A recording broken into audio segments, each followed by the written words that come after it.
One of our quotes in the bulletin says that true genius sees through the eyes of a child and thinks with the brain of a genie. Sees with the eyes of a child and thinks with the brain of a genie. Because that childlike nature is what I see in my dad when he starts talking about blood, and when my mother starts talking about kids, and when my friend Kathy starts talking about gardening. And when I see people that are doing that thing that is theirs to do, you see that childlike wonder come on in their eyes. And friends, we need to get so interested in that. Have you noticed how fun those people are to be around? Have you noticed how much more fun you have when you're willing to live in that place of your own genius? And see, then you get to share that gift with the world, and it will feel new, and it will feel uncomfortable because we're constantly growing. There's no place in us, like nature, that just stops growing. I want to say just right now that I'm going to create and write a book. I have taught many books over the years and many series, and my microphone's being weird.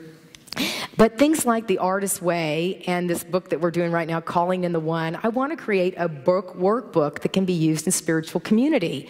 And I don't know exactly how it's going to come together, but I feel really connected with it happening. And I made the front of it, I made the front of the book, and I put what I want on the front, and I put underneath it, best-selling author Heidi Alfrey. Now, I've showed people the front of this book, and I have some of my friends go, "You're a best-selling author?" I'm like, hey, I'm making it up. I'm the mind of the genie here. I'm the eyes of the child. Get on board. So that's what we're doing, friends, is that we're making up this life. We're co-creating with all that is. You know, there ain't no spot where God is not. And God is right here, right now, all the time. All the time. And so now we get to learn that community is how this happens. And I've heard over the years a story that I want to share with you about the idea of heaven and hell. That hell is a place where you go into this beautiful banquet room, and there's fine linen, there's fine china, there's beautiful music being played, everyone's in wonderful clothes, it smells good.